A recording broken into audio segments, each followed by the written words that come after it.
Bueno, a nombre del Consejo, queremos darle la bienvenida a este taller dedicado a reflexionar sobre el rol de la educación superior en la implementación del Plan Nacional por el Derecho a Vidas Libres de Violencia de Género. Agradezco especialmente a la presencia tanto de las autoridades como de los equipos encargados de las áreas de género, diversidad e inclusión en sus instituciones. Su trabajo es clave para fortalecer comunidades educativas más equitativas, respetuosas y libres de discriminación.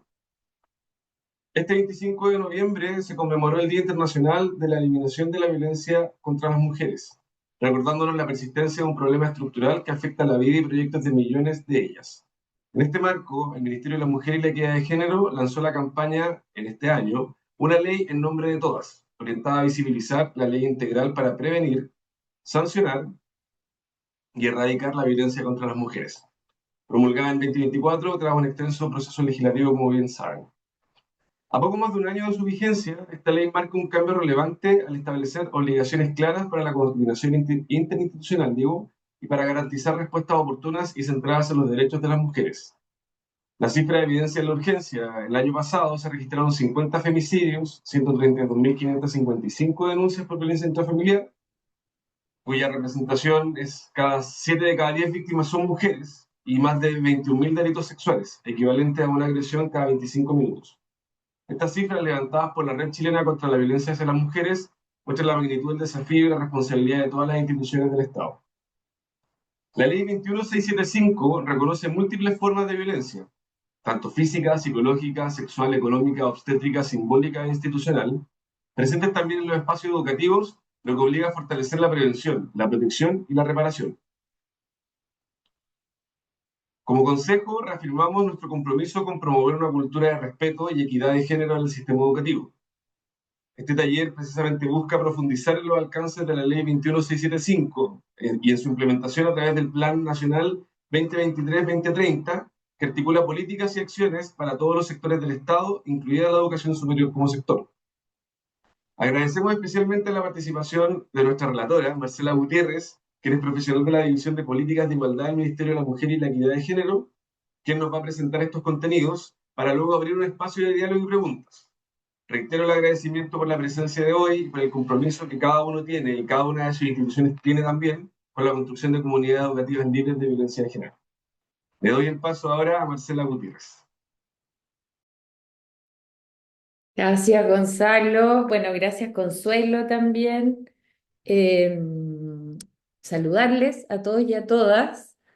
Voy a compartir una presentación que les traje el día de hoy. Eh, la idea es que yo les presente algunas cosas centrales, ¿cierto?, que estamos haciendo como Ministerio de la Mujer y la Equidad de Género y después podamos dialogar eh, entre todos y todas. Bueno, el foco principal hoy día de mi presentación tiene que ver con el Plan Nacional por el Derecho a Vidas Libres de Violencia de Género para Mujeres, Niñas y Diversidades, proyectada al 2030, ¿ya? Pero a modo de contexto, quería partir comentando, ¿cierto?, todo este marco, ¿cierto?, que establece y le da un alcance específico al trabajo que hacemos desde el Ministerio de la Mujer y la Equidad de Género y desde el Servicio Nacional de la Mujer y la Equidad de Género. Obviamente, para nosotras, ¿cierto?, un concepto central de nuestra labor en política pública es la igualdad de género, ¿ya? Este concepto el Estado de Chile no lo inventamos nosotras, ¿cierto?, sino que hay una vasta tradición desde lo académico y también desde organismos internacionales, ¿cierto?, por acuñar este concepto, ¿ya? Y entender que la igualdad de género en el Estado es una herramienta fundamental para justamente transformar, ¿ya? Nosotras decimos que el Ministerio de la Mujer y estas políticas son bastante innovadoras, no porque sean nuevas, ¿ya?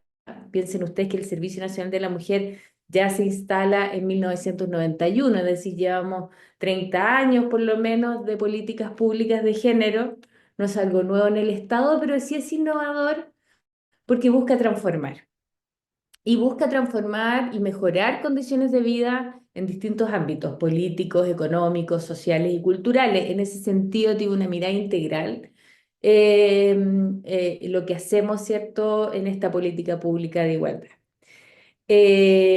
nos toca, ¿cierto?, por ley, y ahí tenemos un mandato legal que está en la Ley de Creación del Ministerio de la Mujer, en la Ley 20.820, abordar las desigualdades que afectan a las diversidades de mujeres. ¿Ya? Y esto es súper importante entender como contexto, porque no es que nosotras hagamos una discriminación positiva a mujeres o a diversidades, sino que lo que hacemos es una corrección. ¿Ya? Y nosotras hablamos de acciones afirmativas en términos de que lo que busca nuestra política pública es corregir las desigualdades que afectan y que impactan negativamente a las mujeres. ¿Ya? Piensen ustedes no solo la violencia de género, que es lo que vamos a comentar hoy día, sino que también eh, vemos brechas, por ejemplo, en el CIMSED, donde tenemos que las niñas tienen un peor desempeño en matemática y todos los estudios señalan que es por un asunto más bien de expectativas, de ansiedad frente a las matemáticas y no tiene que ver con las capacidades personales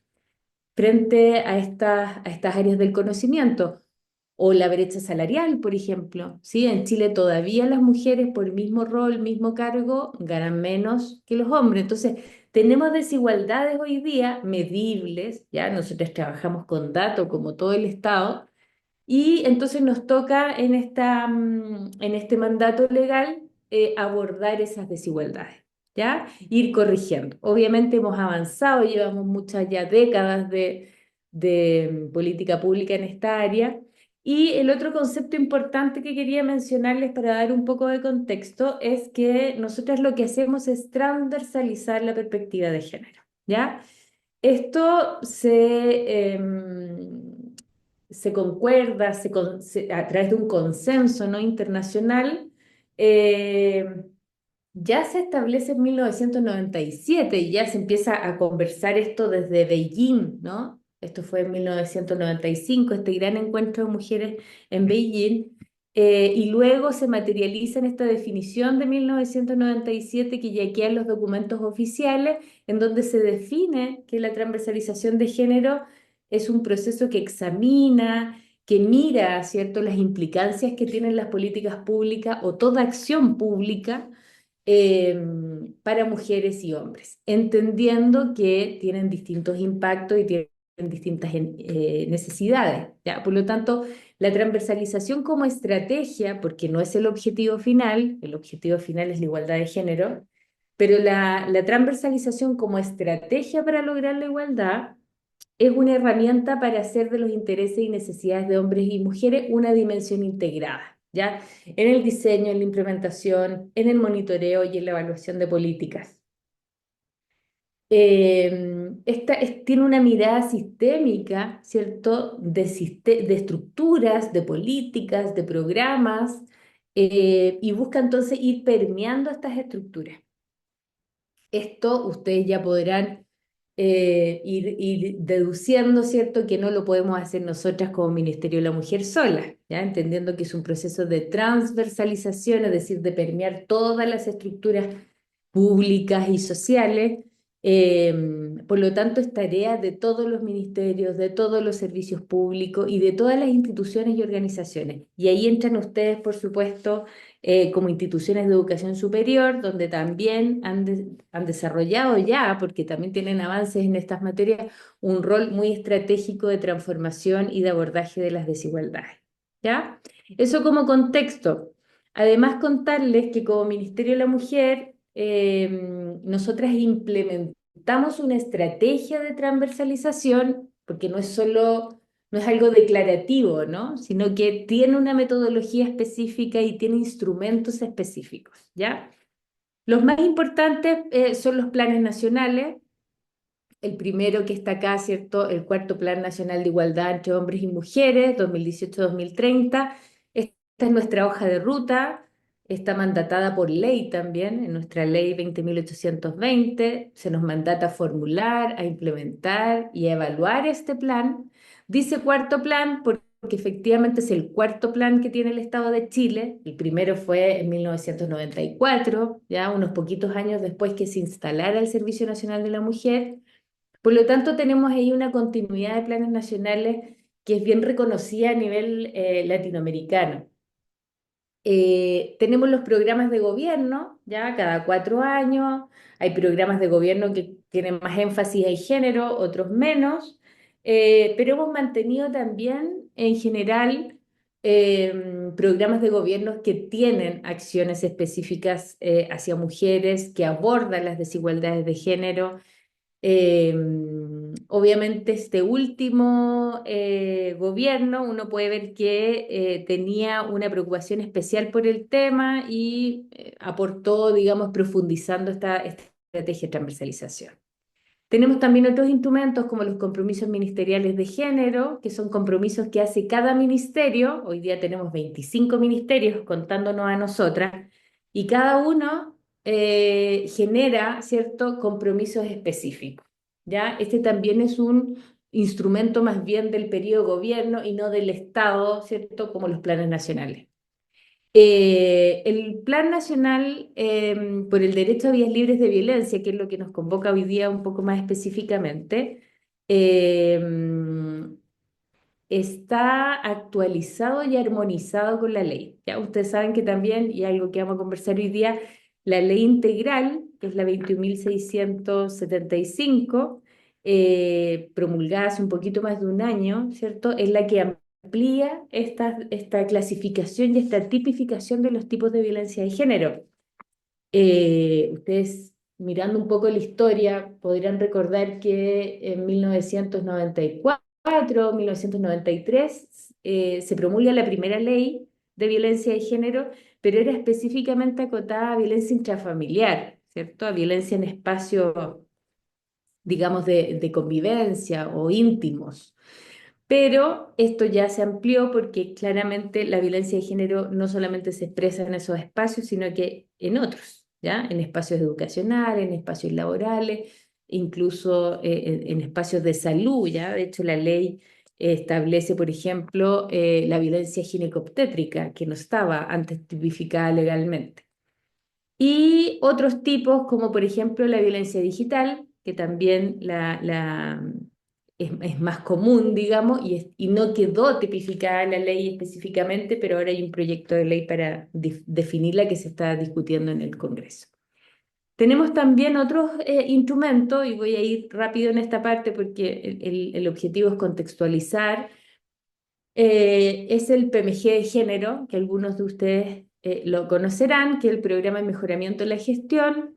Esto lo formulan y lo implementan los servicios públicos. Para hacerles un resumen, este año tuvimos 191 servicios públicos adscritos a esto, es decir, que tenemos 191 servicios que, en el Estado que están implementando acciones de género, y el 2026 tenemos 205. Ya, es decir, hemos aumentado la cobertura ahí básicamente por la incorporación de los servicios locales de educación. Tenemos las agendas regionales de igualdad de género que la llevan nuestras seremías. Ya tenemos 16 agendas regionales, tenemos seremías desplegadas a nivel nacional. Tuvimos un fondo para la igualdad donde se transferían recursos a iniciativas específicas de género a servicios públicos, y la estrategia de autonomía económica que también la hemos estado implementando. Ya, eso es un poco en general lo que hace el Ministerio de la Mujer y la equidad de género, lo que nos mandata la ley hacer, y entonces estamos implementando todos estos instrumentos. Aquí están las acciones, no quise entrar en ese detalle, pero en el fondo es para que ustedes se hagan una idea del volumen de acciones que se despliegan en el Estado para la igualdad de género. Ya no son pocas, ya si uno cuenta así más o menos, por lo menos llegamos a las 5.000 acciones afirmativas entre todos estos instrumentos, ¿ya? Que están en implementación hoy día. Como estos planes están proyectados, ¿ya? Este plan está proyectado al 2030, el plan de igualdad y también el plan de violencia. eh, Tenemos, digamos, procesos en curso, ¿ya? Esto no es de un día para otro, sino que vamos implementando. Bueno, específicamente lo que tiene que ver con la ley integral y específicamente con el plan de violencia que está en la ley, ya también nos mandata esa ley nueva, digamos, a tener un plan, abarca todo este periodo, entonces, como les decía, del 2022 al 2030, tiene elementos de continuidad porque antes hubieron otros planes. de violencia. Por ejemplo, en 2014 se elaboró el anterior y se estuvo implementando. Y también algunas innovaciones, ya que también se las quiero comentar hoy día. Este ha sido un plan revisado, bueno, por organismos internacionales, por la academia, por sociedad civil, ¿ya? Yo diría que esa también es una innovación importante. Hemos tenido harta participación a nivel nacional. Y en ese sentido es un plan de avanzada, ¿ya? En tanto las definiciones y las acciones que tiene. Y está buscando promover que las mujeres accedan a proyectos de vías libres de violencia. Es decir, no solamente prevenir la violencia, hacer atención a las víctimas de violencia, hacer reparación, sino que anteponerse a las situaciones de violencia. ¿Ya? Este plan se elaboró antes que saliera la ley promulgada, por lo tanto tuvimos que hacer un proceso de armonización para que quedara la conceptualización, el alcance de la ley también plasmada en el plan, y por lo tanto contarles que está toda la diversidad de mujeres implicadas, todas las manifestaciones de violencia en todos los contextos y pensando en lo público y lo privado. ¿Ya? Bueno, el plan busca también un modelo de intervención integral, ¿ya? Que está mirando de manera sistémica y de manera constructivista el fenómeno, está abordando cualitativa y cuantitativamente. Eso también fue un desafío. En general, nosotros trabajamos con indicadores cuantitativos de cobertura, de alcance, pero ahora estuvimos elaborando algunos cualitativos, ¿ya? Y ahora me van a entender cuando diga eso, porque si bien el objetivo de este plan por el derecho a vías libres de violencia de género es constituir una estrategia nacional que fortalezca, articule e implemente acciones, porque nosotros trabajamos con todos los ministerios, entonces estamos en una coordinación constante con ministerios y servicios. Por ejemplo, en el caso del Consejo Nacional de Educación, trabajamos con Consuelo Pacheco como nuestra encargada de género y hacemos coordinaciones a través del PMG y otras. Y así lo hacemos con todos los servicios y todos los ministerios, ¿ya? Y esa coordinación a veces tiene ciertos nudos y a veces es más fluida, ¿no? Me refiero a que lograr que el plan se implemente de manera intersectorial es una labor bastante titánica que realiza el Ministerio en términos de coordinación y secretaría técnica. Bueno, este plan, ya entrando un poquito más en el detalle, ¿cierto? Para no extenderme tanto, consta de 5 líneas de acción. Esa es la estructura del plan por el derecho a vías libres de violencia. Voy a partir de la 2 porque de la 1 les quiero contar algunos aspectos más específicos. En la línea 2 que tenemos la prevención, es algo que se ha venido desarrollando en el Estado desde el Servicio Nacional de la Mujer y el Estado tiene bastante experiencia en eso. Ya nosotros estamos mandatadas a una campaña nacional, también por ley, a generarla todos los años, ¿ya? Que es la que salió hace 2 días, el 25 de noviembre, con algunas dificultades, pero pudo salir. Eh, Tenemos campañas, hacemos cursos ya de sensibilización, charlas, entregamos material, etcétera. Eso, a partir de la institucionalidad de género, ese abordaje está bastante resuelto, ¿ya? Nunca, siempre hay más cosas que hacer, pero eso más o menos ya el Estado lo tiene cubierto. La articulación, fortalecimiento y atención de las víctimas de violencia de género en términos de protección y reparación es lo que hace el Servicio Nacional de la Mujer a través de su oferta programática, sus programas, ¿cierto? Donde atiende casos de violencia extrema, se hace parte de las causas judiciales, en fin. En la línea 4 tenemos todo el acceso a la justicia, que es el trabajo que se hace fundamentalmente con el Poder Judicial, pero también con el Ministerio de Justicia y Derechos Humanos, en el fondo para resguardar el acceso a la justicia, ¿ya? Y en la línea 5 que es información y conocimiento, porque necesitamos, ¿cierto?, tener la información de qué casos se están presentando en Chile, cómo se dan, en qué regiones, estudios, por ejemplo, estudios de cuál es el costo de la violencia de género. El otro día estuvimos participando en un seminario y un académico de la Universidad de Santiago nos comentaba los últimos estudios en costos de violencia de género y los costos son muy altos, no solamente presupuestariamente hablando. en términos de generar atención, de generar protocolos, no solo del Estado, sino que de todas las instituciones, instalar capacidades humanas, etcétera, sino que además los costos en términos de salud mental, de convivencia ya social y comunitaria. Entonces, en general, eso también ya se está midiendo. Está medido cuánto cuesta, digamos, para la sociedad en términos del PIB o en términos del presupuesto público, la violencia de género. Y no solo para las mujeres, sino que para las comunidades completas, ¿ya? Esto también incluye a los hombres, por supuesto, y a las diversidades en general. Y ahí se ha estado incorporando ya el concepto de masculinidades, ¿cierto? Porque esto no es un tema de mujeres para mujeres, sino que es un tema que atañe a toda la sociedad. Bueno, y dejé la línea uno para el último porque es una línea nueva, no se había incorporado antes a ninguno de los planes que teníamos, y es la línea de promoción al derecho a días libres de violencia de género, ¿ya? Aquí estamos haciendo la distinción entre promoción y prevención, ¿ya? Que es algo que no había hecho el Estado antes y que está establecido en la Ley Integral de Violencia de Género, la 21.675, y en su artículo 8 específicamente, bueno, a todo esto el Ministerio de Educación tiene varios mandatos en esta ley, tanto el Ministerio de Salud también, nosotras por supuesto, y entonces incorporamos ya esta línea uno al plan que no había estado antes y que busca promover con las comunidades, ¿ya? Y aquí las comunidades educativas de todos los ciclos, de todos los niveles educativos son muy relevantes y estratégicas, poder promover con ellas el derecho a vías libres de violencia de género. Y fíjense que suena bien, ¿no? Pero es bastante difícil porque lo que queremos buscar a largo plazo es que las comunidades se imaginen y se vean a sí mismas como espacios libres de violencia de género, ¿ya? No solamente prevenir, porque prevenir es cuando ya tengo casos, ¿ya? Sino que antes, anteponerse, imaginarse, socializarse en espacios que se imaginan vías libres de violencia de género. Y esto tiene un enfoque bastante más positivo, si ustedes quieren, porque el hablar de violencia en general y violencia de género no es fácil, ¿ya?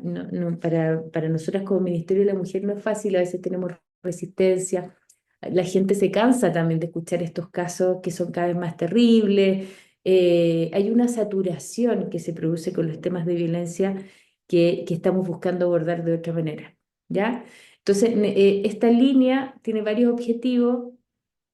Obviamente la promoción de los derechos humanos, especialmente este derecho, que es el derecho a vivir una vida libre de violencia. Esto está no solamente en el marco normativo nacional, sino que también internacional. Está en la Convención Belén do Pará, en CEDAW y en otros instrumentos internacionales.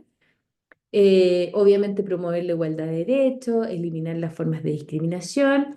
Y aquí también educaciones y las instituciones de educación superior son muy clave, ¿cierto?, en fomentar la modificación de estereotipos, prejuicios, prácticas sociales y culturales que estén basadas en la idea de que hay un sexo o un género inferior a otro, ¿ya? Y que esto vaya naturalizando y reproduciendo algunos tipos de discriminación. También promover una cultura ciudadana de respeto y restricto a los derechos de las mujeres. Hemos avanzado, pero nos falta ir generando este imaginario. Y aquí hemos estado trabajando más cualitativamente, ¿ya? ¿Por qué? Porque en esta línea se releva la transformación cultural, la construcción de redes, el diálogo con las comunidades, ¿ya? Esta línea tiene un sello cualitativo, como les comentaba, e interseccional.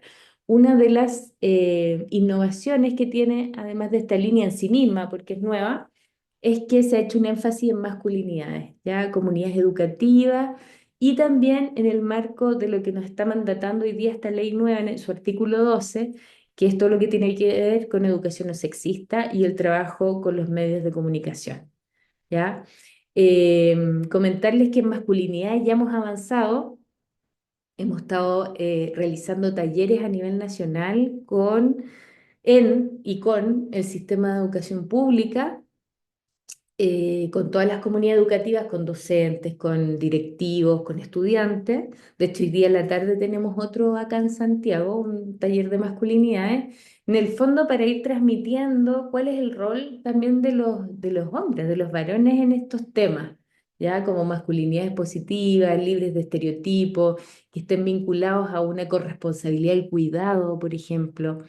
Y ahí hemos avanzado, obviamente, pero nos queda ahí un espacio de trabajo bien interesante que estamos abordando como Ministerio de la Mujer, para invitarles, en el fondo, las masculinidades a unirse a esta promoción, ¿ya? Del derecho a vida libre de violencia, porque la violencia de género no solamente impacta negativamente y afecta a las mujeres, sino que también genera impactos negativos, por supuesto, en las masculinidades, ¿ya? ¿Qué busca la promoción? Anticiparse a expresiones de violencia. Esto obviamente es a largo plazo, es una política pública a años, ¿cierto? Busca concientizar, sensibilizar, y esta línea de acción, por supuesto, que promueve un puente de comunicación y participación con las comunidades, ¿ya? ¿Cuáles son las diferencias? Estarán preguntando ustedes entre promoción y prevención, y ya voy terminando.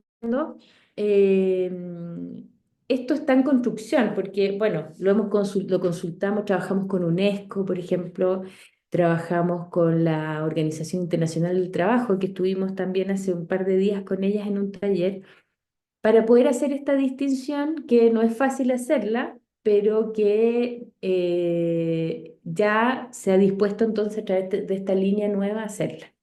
La promoción entonces entendida como un impulso de transformaciones, como una búsqueda de atacar causas estructurales, ¿ya? Pensando, por ejemplo, en los estereotipos tradicionales, por ejemplo, que han vinculado a las mujeres con el cuidado, con el mundo privado, a la larga es una de las variables que contribuye a las expresiones que se den expresiones de violencia de género, ¿ya? La promoción como apuntando al cambio cultural, a la justicia, a la igualdad, ¿ya? La promoción puede ser incómoda, ¿cierto? En términos de que cuestiona y transforma el sistema, y que también no solamente cuestiona digamos, la interacción social de los grupos, sino que también mi propia conducta, ¿ya? Mis propias reacciones. Y esto nos pasa a todos y a todas, ¿no? Entonces, ese proceso de concientización es lo que busca la promoción. Y la prevención, por otra parte, se anticipa el daño, pero ya existen casos de violencia cuando tengo algunas estrategias de prevención, ¿ya? Evita las consecuencias o trata de hacer como una mitigación, controla, sanciona, genera tipos de vigilancia a veces y funciona dentro del sistema, ¿ya? Es mucho más institucional en esos términos, ¿ya? Entonces estamos buscando, a propósito de la ley y a propósito del plan, esta distinción conceptual entre promoción y prevención. Bueno, contarles que se promulgó la ley, ¿cierto? 21.675 hace un poco más de un año. Hemos estado trabajando a toda máquina como Ministerio de la Mujer para poder difundirla, para poder implementarla, armonizando nuestros instrumentos de transversalización con la ley. Ya, así que ha sido un desafío bien interesante, bonito para nosotras, pero también muy desafiante. ¿Ya? La campaña de este año, que ustedes la habrán escuchado en la radio o la van a ver en televisión abierta, es justamente para difundir esta ley. ¿Ya? Aspectos relevantes de la ley, ya me quedan unos minutitos nomás.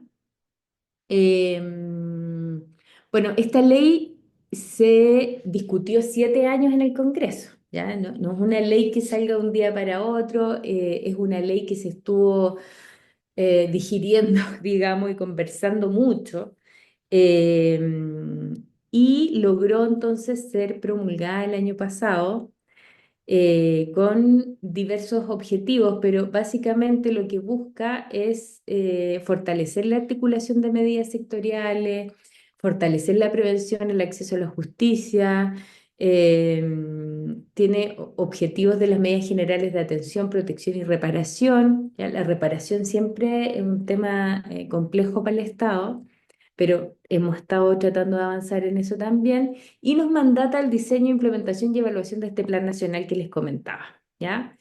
Este plan está en implementación. Ya tenemos un primer informe de reporte de cómo se ha estado haciendo en el Estado y en general en todos los poderes del Estado, pero específicamente en los ministerios, los servicios públicos. Y se va en un par de meses más a establecer la CAI, que es una comisión de articulación interinstitucional, que está mandatada por ley también, para hacerle seguimiento a la ley y el plan. ¿Ya? Y va a estar acá en el ministerio, de hecho ya se está armando, se están armando los procedimientos y los protocolos asociados. ¿Ya? También estamos trabajando en un sistema integrado de información porque como hay sistemas en el Estado que no interoperan, teníamos a veces casos de mujeres que van a distintos servicios públicos y tienen que estar contando su caso y pierden tiempo y se revictimiza, etcétera. Entonces ahora se está trabajando, ya se está piloteando en 3 o 4 regiones un sistema integrado de información, es decir, que existe una ficha única donde una mujer que ya es víctima de violencia tenga que contar una vez nomás su caso y los datos los tiene y los maneja de manera confidencial el Estado, pero en un sistema más bien integrado donde están las policías, donde está el Ministerio de la Mujer, etcétera. ¿Ya? Y bueno, para cerrar, contarles que tenemos un gran desafío aquí porque tenemos muchas acciones, tenemos 212 acciones por implementar, divididas en las distintas líneas, como les conté, tenemos 5 líneas, entonces tenemos 41 acciones en promoción, tenemos 41 en prevención, tenemos varias en articulación y así, entonces vamos nosotras haciendo seguimiento a la implementación de esas acciones, ¿ya? Porque, no, porque el plan no puede quedar en un documento, ¿cierto? Sino que tiene que hacerse, tiene que estar vivo, es un instrumento vivo que se está implementando y entonces nos toca a nosotros hacer seguimiento, estar reuniéndonos con los servicios públicos, con los ministerios. Ahora en un mes más, que también está mandatado por ley, tenemos una sesión de la Comisión de Ministros y Ministras, donde se juntan todos los ministros y ministras a ver cómo están avanzando estos planes, qué desafíos hay que plantearse, cuáles son los nudos críticos, ¿cierto? Ahí la ministra le pide a ciertos ministerios, por ejemplo, que miren con atención algunos aspectos de los planes o de la ley, en fin. Bueno, aquí están las 212 acciones, tenemos indicadores, por supuesto, más de 200 indicadores que le hacemos seguimiento, cosa que no es fácil, ¿ya? Pero tenemos todo eso ya en páginas web, además en plataformas digitales donde le hacemos seguimiento con participación de la sociedad civil. Ya, como les mencionaba hace un rato, eso también es súper interesante. Aquí tenemos el sitio web. Que está todavía en marcha blanca, esperamos ya, yo creo que en enero ya va a estar ya funcionando. Y eso, Consuelo, Gonzalo, no sé si ya pasamos a las preguntas y comentarios. Gracias por escuchar.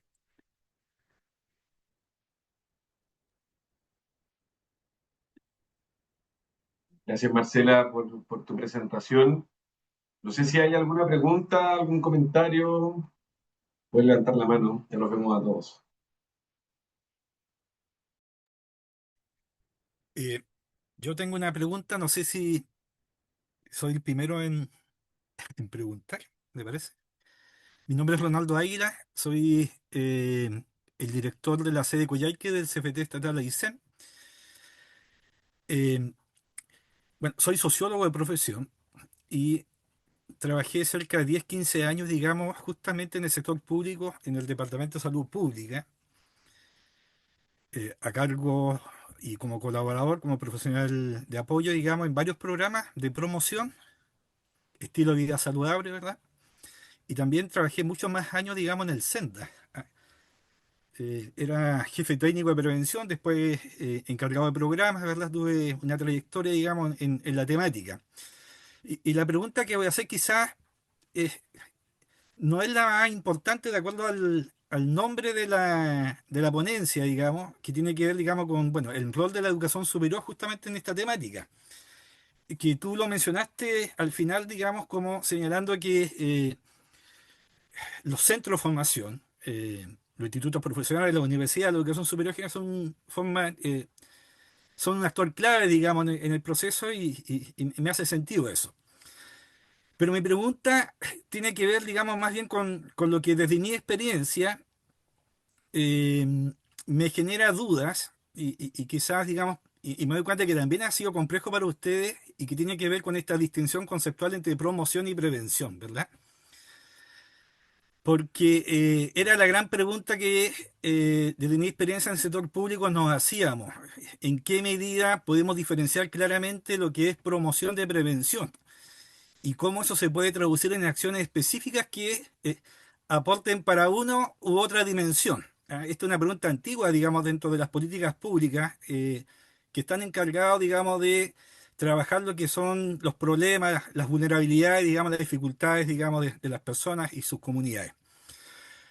Porque, por ejemplo, promover un estilo de vida saludable, efectivamente, digamos, es prevenir, ¿verdad?, de que por un estilo de vida no saludable una persona contraiga una patología, digamos, una enfermedad. ¿Ah? Ahí entramos en todo lo que es también los determinantes sociales de la salud, ¿verdad? Entonces, eh, me imagino que debe ser un trabajo arduo poder distinguirla y me llama más la atención porque estaba viendo las líneas de acción, ¿verdad? Y precisamente coinciden en 41 líneas de acción, tanto lo que va dirigido a promoción como a prevención. Y el enfoque que teníamos nosotros en ese tiempo, ¿verdad? Era de que eran líneas complementarias, ¿ah? Y no excluyentes en sí mismas. O sea, en términos de acciones concretas, a la medida que yo estoy promocionando algo, también estoy previniendo, digamos, lo que esa promoción persigue, ¿verdad? Eh, entonces, me gustaría ver eh, cómo están trabajando eso de manera concreta y si puedo separarlas en un plan de acción esas acciones específicas o pueden ser complementarias, digamos, y ir en una sola. ¿Ah? Y a partir de esa pregunta, eh, quizás aclararnos, precisarnos más bien, digamos, para los que trabajamos en educación superior, ¿verdad? Cómo podemos inscribirnos más en una o más en otra. ¿Ah? Esa sería la pregunta, Marcelo, y muchas gracias por tu presentación. Gracias, gracias Ronaldo por tu intervención. Bueno, efectivamente ha sido complejo porque, como tú dices, no hay una línea, ¿cierto?, que separe de manera absoluta la promoción y la prevención. De todas maneras son complementarias. Nosotros le dimos hartas vueltas aquí con los equipos técnicos, aquí tenemos varias expertas en violencia de género, equipos multidisciplinarios, además yo soy antropóloga, por ejemplo, pero hay varias sociólogas, psicólogas, abogadas, y estuvimos dándole vueltas, pedimos asistencia técnica a UNESCO, a OIT, estuvimos con algunas universidades conversando también, y finalmente llegamos, para lo concreto, ¿cierto?, a distinguir que, por ejemplo, en promoción íbamos a poner todo el trabajo que estaba relacionado con las comunidades, ¿ya? Es decir, todo lo que tiene que ver con las comunidades educativas, con las nuevas masculinidades, bueno, que no son nuevas, ese concepto también es como criticable, pero masculinidades, trabajo con medios de comunicación, ya, pero más bien hay un trabajo de concientización, de diálogo, mientras que en prevención ya viene una intervención institucional específica y ahí quedaron todas las campañas, por ejemplo, y todas las capacitaciones, ya que ya es como instalación de capacidades, no una sensibilización, sino que un aspecto más técnico. Esa distinción nos quedó como a nivel concreto. ¿Ya? Yo pienso que ustedes como institución de educación superior participan en las dos, eh, pero me gustaría pensar que en promoción tenemos un trabajo ahí más de diálogo, más cualitativo con estudiantes, con docentes, con directivos y directivas, mientras que en prevención ustedes ya también están bajo la ley 21.369, que ahí también se les mandata a tener planes, por ejemplo, políticas, procedimientos, y eso para nosotros ya es más prevención, ¿ya? Pero te digo, este es un camino que se va andando y con otros y otras y con otras instituciones, entonces también estamos en permanente conversación con el Ministerio de Educación, todo este marco que ellas han trabajado, educación no sexista, para ver cómo impacta a nosotras en promoción y prevención, pero hemos partido así. En la línea de promoción, como te digo, estamos trabajando con masculinidades, que una acción que se está implementando. Estamos trabajando con la Organización Internacional del Trabajo para ver cómo la ley Karin, porque la ley Karin ha irrumpido para bien y para mal, digo, porque genera expectativas que no han sido quizás las que se han materializado. Entonces ahí también tenemos un trabajo con ellas, más bien promocional. Eh, y buscamos también una visión integral, porque claro, como dices tú, en salud hay mucha experiencia en este tema, pero en violencia de género no teníamos, ¿ya? Teníamos solo prevención. Entonces ahora nos atrevimos a hacer ese muy tímidamente, porque tenemos 41 acciones, o sea, estamos como partiendo muy, muy de a poco para que nos resulte efectivamente porque nos estamos enfrentando a tipos de violencia diversos, ya por ejemplo la violencia digital, que no estaba, digamos, en los 90 digamos, la institucionalidad de género, eh, también todo lo que tiene que ver con trata de personas, que eso sí es más anterior, pero hoy día tenemos el crimen organizado, digamos, ahí también. Entonces, se han complejizado algunas cosas y que también la política pública tiene que captar. Pero desde ya convocarles al trabajo, nosotros esperamos ya el próximo año estar haciendo más talleres y convocar de manera más específica a las instituciones. ¿Ya? Eso, gracias.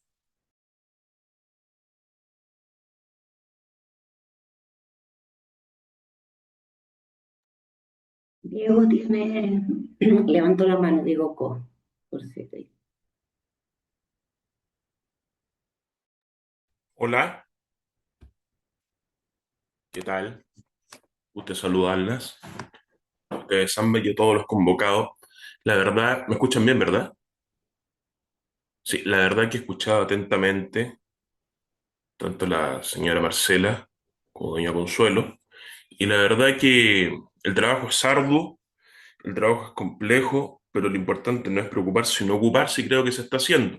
Frente a eso, bueno, soy director nacional de Derechos Humanos de Valle Central y de la Universidad Concagua, y frente a ello, escuchando atentamente, como digo, si pensamos que la cultura institucional influye, bien sabemos, en la prevención y el abordaje a la violencia de género, que algunos dicen que no existe, ¿qué cambios usted puede considerar que son realmente transformadores en el ámbito de la educación superior y cómo estas instituciones, todos nosotros podemos avanzar desde las declaraciones formales a una práctica concreta que garantice libre violencia, porque nos damos cuenta de que ahora, pues siempre han estado, pero ahora están más vulgarizadas, más tipos de violencia. Entonces nosotros derechamente, ¿cómo podemos avanzar más allá de lo formal frente a lo que usted plantea con los nuevos ámbitos de violencia? Esa es mi reflexión y mi pregunta. Y muchas gracias. Gracias, Diego, por tu intervención y pregunta. Mira, lo que nosotros hemos observado desde el Ministerio de la Mujer y la Equidad de Género en universidades, por ejemplo, que lo que resulta, porque ya tenemos la ley 21.369, las universidades tienen unidades, tienen procedimientos, tienen la política, tienen el protocolo, etcétera, y que está muy bien, ¿cierto?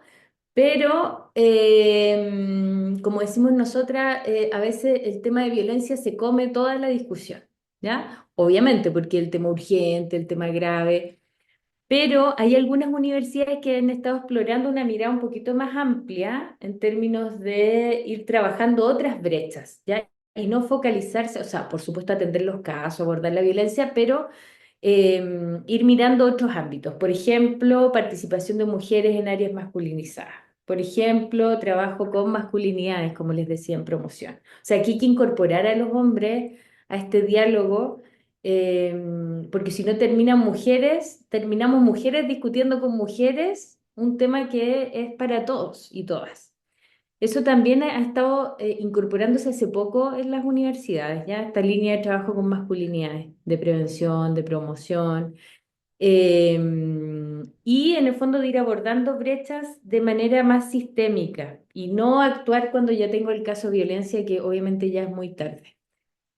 Procesos de capacitación, obviamente un poquito más especializados, ya un poquito más técnicos y aplicados a lo que tienen que hacer los equipos. Yo creo que eso se ha estado instalando más en las universidades y ha ido avanzando. Obviamente eso requiere presupuesto, requiere de equipos, etcétera. Pero bueno, son también políticas que se van instalando al mediano y largo plazo. Nosotras en algunos casos hemos asistido, porque nosotros también somos un ministerio chiquitito, pero en la medida que tenemos capacidad, o nuestras seremías también, podrían también ir prestando alguna asistencia técnica. Eso, lo integral, el diálogo, las masculinidades, nuevamente, porque ahí se generan algunas resistencias con el tema de género. A veces los hombres se sienten como excluidos o atacados, ¿no? Y yo creo que estamos en un momento de inflexión en que todos tenemos que estar discutiendo de esto. Y creo que ahí las instituciones han estado un poquito más, no sé si reticentes o no han estado abordando el tema. Yo creo que ahí se puede avanzar bastante. Porque, como decía, ya tenemos los protocolos, tenemos más o menos los procedimientos, sabemos lo que hay que hacer, etcétera. Y la prevención, eso también lo hemos visto que funciona, generar mis estrategias de prevención mirando los casos que tengo. ¿Ya? O sea, no hacer una prevención como en general o copiando otros modelos, sino que ver qué casos se me están presentando. Por ejemplo, si tengo más casos en violencia digital, hago una campaña un poquito más focalizada en eso. Si tengo, no sé, temas de violencia psicológica, entonces hago ahí un tema más focalizado. Como conocer qué está pasando en mi comunidad también es fundamental. Eso. Le agradezco, expositora.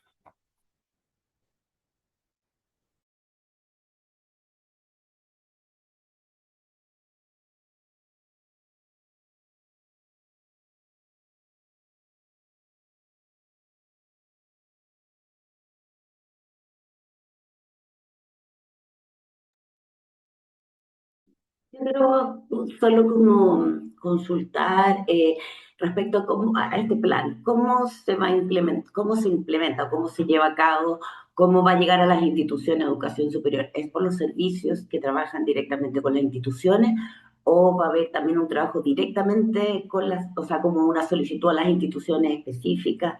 ¿Cómo se visualiza esto, esta aplicación en el fondo? Ups. Gracias, Consuelo, por esa pregunta. Sí. A ver, nosotros estamos en una fase en que estamos implementando el plan. Eso significa que nosotros hemos hablado con las instituciones, estoy pensando en ministerios fundamentalmente y en servicios públicos. La ministra ofició a estos servicios públicos solicitándole una contraparte técnica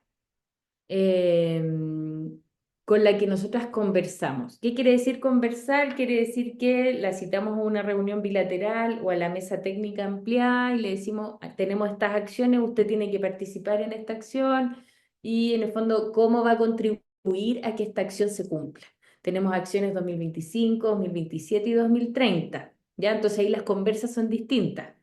Eso estamos haciendo, les pedimos también un reporte a los ministerios y a los servicios. Entonces estamos ahí todavía en ese nivel como de administración central del Estado y tenemos que ir bajando. ¿Qué significa bajar a conversar con municipios? Digo, como pensando en lo local, en instituciones de educación superior y otras, incluso empresas también, para poder ir como materializando algunas de estas acciones. Eso no fue este año, porque como te digo, alcanzamos solamente esta discusión con los ministerios y esta casi negociación, diría yo, de cómo vamos implementando juntos el plan, porque es un plan intersectorial, ya no un plan que nosotros implementemos solos.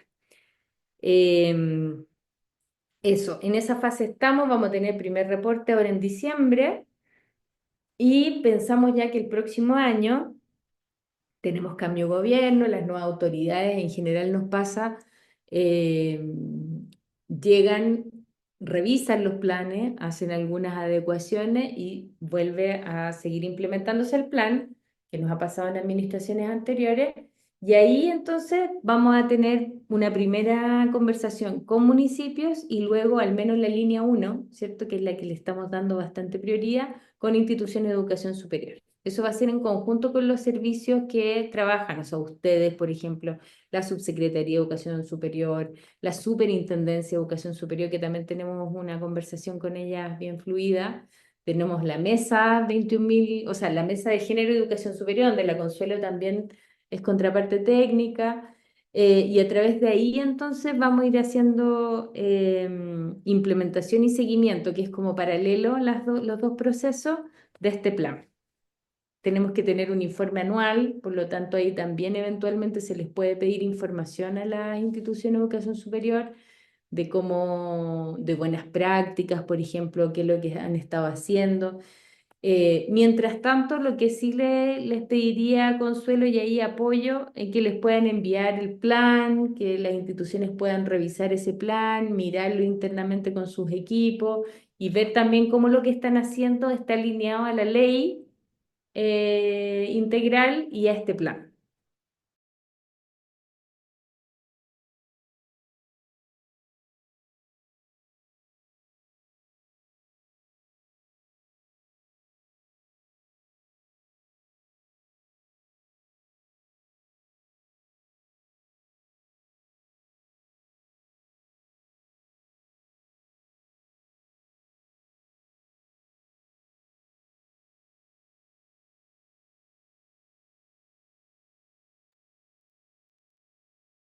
Si hay más preguntas o alguien que...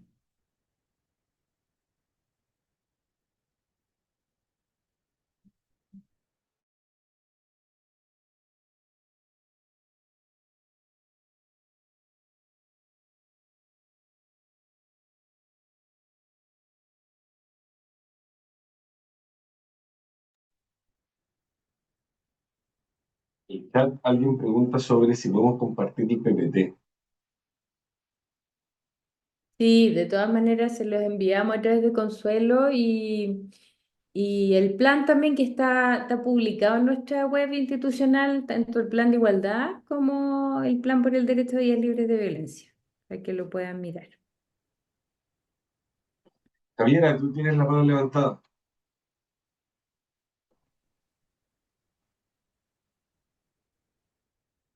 Hola, me presento, soy Javiera, soy la psicóloga encargada de convivencia de la sede del Centro de Formación Técnica en Arica. Y me llama mucho la atención, porque también lo he vivido, el tema de la resistencia que se genera. Entonces a mí me gustaría consultarles eh, qué tips o cómo se recomienda abarcar esa resistencia, porque nosotros aquí tenemos también la jornada vespertina, en donde la población que asiste a la jornada vespertina son adultos más mayores. Entonces, esta población genera, quizás también por la edad y sobre todo los hombres que son de 40, de 50, una resistencia bien grande. Nosotros aquí en el CFT tenemos un módulo de sello que abarca estas temáticas en específico y aún así se presentan estas resistencias. Entonces me gustaría preguntarles o por orientaciones que pudieran trabajar esa resistencia en esta población en específico y en general en la población en general, ¿verdad? Gracias, Javiera. Súper importante tu pregunta. Para nosotras también es un tema que creo que no hay una fórmula mágica para eso, pero sí hemos probado algunas cosas que funcionan. En general, nosotros identificamos la resistencia como miedo, más bien, eh, y en ese sentido es como miedo a lo desconocido o miedo al cambio. A nadie le gusta que le digan que se va a transformar la institución, se va a transformar la sociedad, como que todos quedamos así, a todos nos da susto, ¿no? Entonces, una de las cosas es como abordarlo en términos positivos, por eso nosotros incorporamos este tema de la promoción. eh, Entregar información, entregar certezas en términos de que esto para qué sirve bien concreto, es para que todos vivamos mejor finalmente y convivamos mejor, para que nuestros hijos y hijas estén en espacios más seguros. Así nos ha resultado mejor hemos estado, como te digo, en talleres con masculinidades. Y básicamente, claro, es como un temor a que te cambien tu forma de vivir, ¿ya? Y eso es súper entendible. No hay que, digamos, satanizarlo, ¿no? Ni enjuiciarlo. Hemos sido bien abiertas al diálogo nosotras en estos talleres. También hemos expuesto los impactos, como yo te decía, los costos de la violencia, ¿ya? Los costos a nivel personal, a nivel de salud mental, a nivel de también de presupuestario, las instituciones. Entonces, como no hablar como directo el caso de violencia, sino que de una manera más integral. Y también poniendo ejemplo y diciendo que a los hombres también les afecta negativamente las desigualdades de género. En términos de que algunos no han podido desarrollar, por ejemplo, su paternidad de manera plena o sus espacios de corresponsabilidad y cuidado, o un hombre que ejerce violencia, un agresor, no es alguien que lo pasa bien ni que está bien en su vida, digamos, ¿ya? Entonces también como abordar eso y bueno, hay algunos tabú también que hay que tratar de ir abordando cuidadosamente. Yo creo que una, claro, son estos espacios de diálogo, la apertura, el tema de la corresponsabilidad y los cuidados nos ha abierto, digamos, un camino de conversación más fluido. Reconocer que hay un miedo al cambio, porque a todos nos da miedo el cambio y la incertidumbre de cómo va a ser el futuro. Entonces eso también reconocerlo como parte de la discusión. Yo creo que por ahí nos ha ido mejor y también mostrando que esto es una política pública que lleva muchos años, que tenemos distintos instrumentos. Ustedes también en sus instituciones han ido avanzando en instrumentos. O sea, no es algo que, quiero decir, no es una opinión personal que se le ocurrió a alguien, ¿no? Si está basado en datos, tiene una forma de proceder, tiene instrumentos.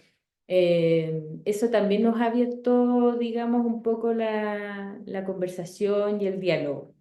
Y, ¿no? y despersonalizarlo. O sea, esto no es una persona específica, sino que hablamos en general, todos y todas. Eso también funciona, de no hablar de una persona o de un tipo de persona, porque todos y todas tenemos todavía sesgos y, digamos, estereotipos. O sea, nosotras mismas aquí que trabajamos en esto, a veces nos pillamos con ciertas creencias que no contribuyen mucho a la transformación. Entonces, también humanizando eso un poco.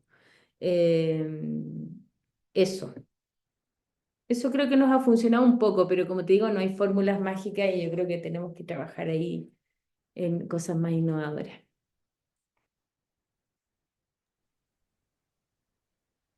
La persistencia de las políticas públicas, un poco, ¿no? Sí, cierto. ¿No hay más preguntas? No sé si alguien tiene alguna otra pregunta, consulta.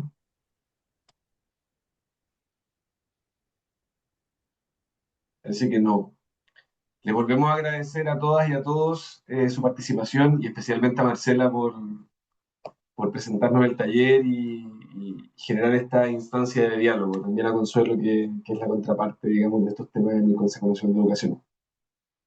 Si no hay más palabras, damos por finalizado entonces este taller. Eso, muchas gracias.